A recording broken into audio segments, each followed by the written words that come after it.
माँ नीता जी का स्वागत है। नमस्कार।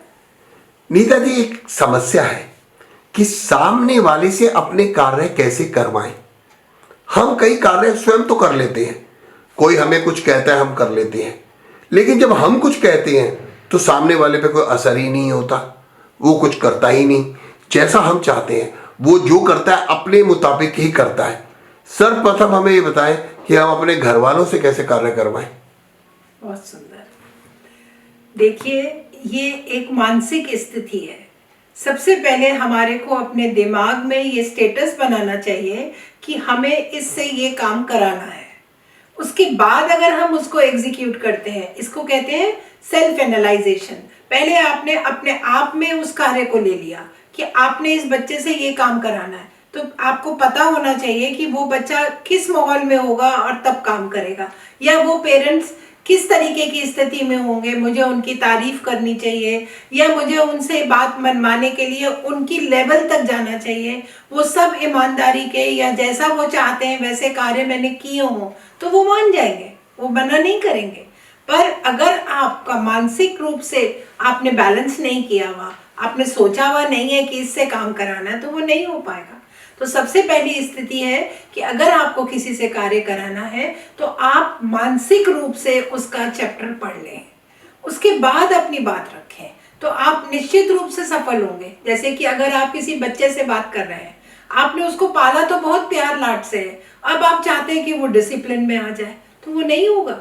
क्यों? क्योंकि उसको बचपन से आदत है अलग कमरे की, अलग पलंग की, अलग खाने पीने की, खिलौनों की इत्यादि। तो अगर आप तब उससे कहेंगे कि बेटा ये खिलौना तुम इसको दे दो, तो वो नहीं देगा। तो आपको क्या करना होगा कि अरे ये तो पुराना हो गया बेटा, ये तू दे दे, तेरे को नया आ जाएगा, तो वो बात मान जाएगा। तो इस कहने का तात्पर्य ये है कि अगर आपको किसी से कोई काम कराना है, ये वर्क टू वर्क के अंदर भी आएगा। अगर आपको अपना काम किसी और के ऑफिस से काम कराना है तो उसको आपको उस लेवल पे जाके अपने स्टेटस को सोचना चाहिए, आपके दिमाग को उस लेवल पे ले जाना चाहिए, और तब आप उस कार्य को करेंगे तो आप सफलता ही पाएंगे। नीता जी, ये समस्या ऑफिस में भी आती है कि हम ऑफिस में, क्योंकि सब एक एज ग्रुप के होते हैं, घर में तो चलिए हो जाता है, कुछ छोटे होते हैं कुछ बड़े होते हैं, उनके साथ कुछ हमारे अनुभव शायद जरूरत से ज़्यादा होते हैं क्योंकि हमारा बचपन भी बीता हुआ होता है। लेकिन ऑफिस में जब हम जाते हैं तो एक लिमिटेड आवर्स के लिए जाते हैं, वहाँ सभी एक जैसी एजुकेशन के ही लोग मैक्सिमम होते हैं जो हमारे कोलीग्स होते हैं, तो उनसे कैसे काम करवाएं। बहुत सुंदर बात है आपकी कि उनसे कैसे काम कराएं। उसके लिए आपको उनके फैमिली के साथ जॉइंट वेंचर्स प्लान करने चाहिए। हर ऑफिस को, जितने लोग भी उनके दफ्तर में काम कर रहे हैं, उनके पारिवारिक संबंध को जानना चाहिए। देखिए, अगर कोई घर से परेशान आया है और आपने ऑफिस में आके उसको काम दे दिया तो वो नहीं करेगा या वो कर ही नहीं पाएगा।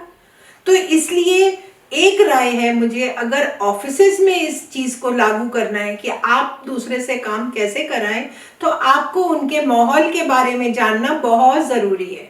आपको पता होना चाहिए कि वो किस माहौल से आके आपके ऑफिस में काम कर रहा है। इसके लिए 5 से 7 मिनट ऑफिस में आने के बाद में इंटरेक्शन रखना चाहिए। इंटरेक्शन मीन्स वार्तालाप करना एक दूसरे से कि भाई तूने कल क्या किया, कहाँ गया, क्या किया, क्या नहीं किया, वगैरह वगैरह।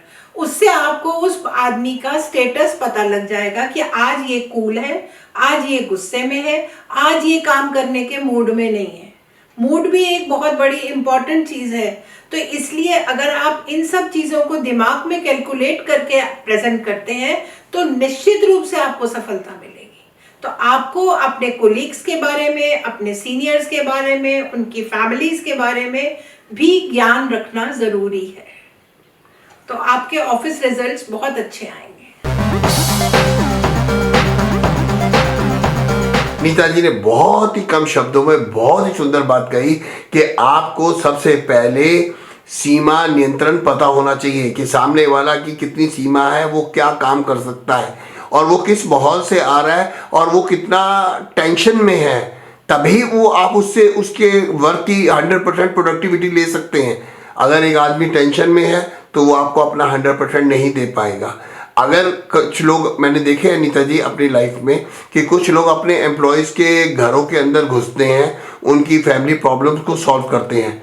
वो अपने एम्प्लॉय से नहीं पूछते कि आपकी यहाँ पर क्या दिक्कत है, वो उनकी फैमिली की प्रॉब्लम्स को सॉल्व करते हैं। और वो जो एम्प्लॉय होता है वो अपना 100 में से 200% देता है अपनी फैक्ट्री के लिए, आपकी फैक्ट्री के लिए, आपके दुकान के लिए। तो शायद this is the one of the best way कि आप सामने वाले की समस्या को हटाएं, वो आपके लिए काम करेगा। नीता जी, एक ऐसे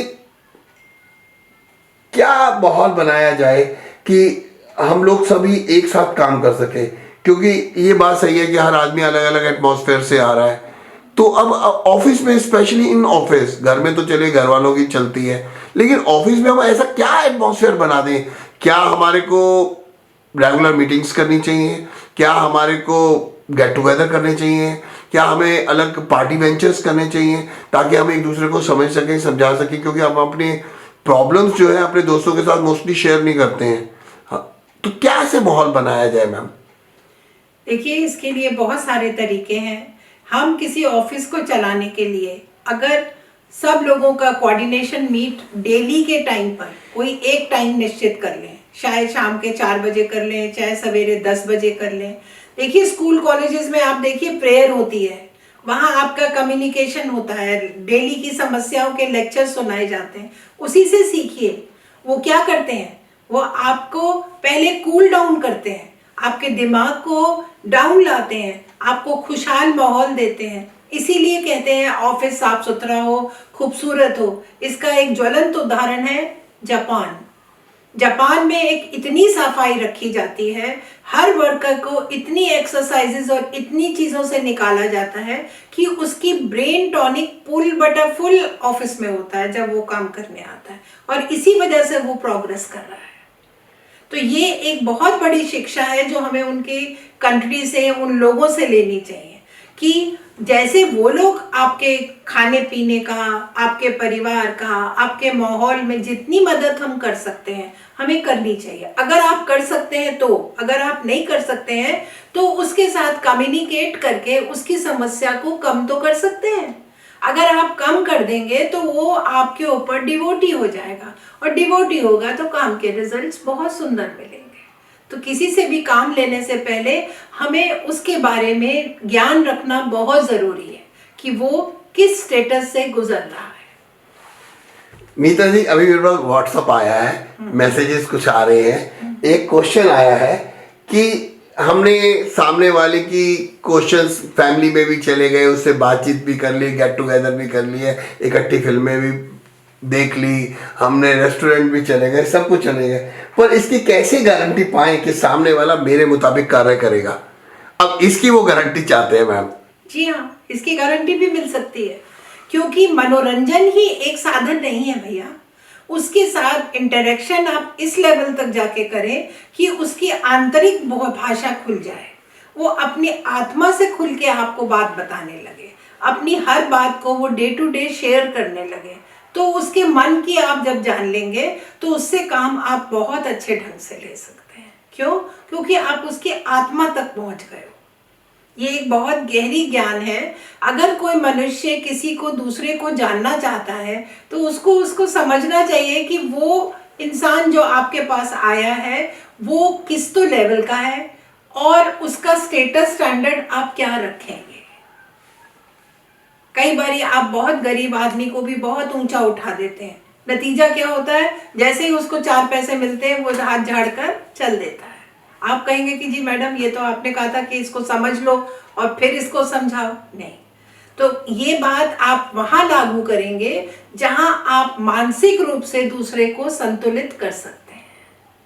नीता जी ने कम शब्दों में और सटीक शब्दों में बिल्कुल ठीक कहा कि आपको सबसे पहले सामने वाले के साथ उसके कैलिबर को जांचना होगा कि उसमें कितनी योग्यता है काम करने की। उसकी योग्यता के आधार पर ही आप उसे कार्य दें, और उसके साथ जो है एक पर्सनल टच रखें। मतलब आप ये मत कहें कि आपने उसको पैसे दे दिए और उसका ये काम है वो काम करे।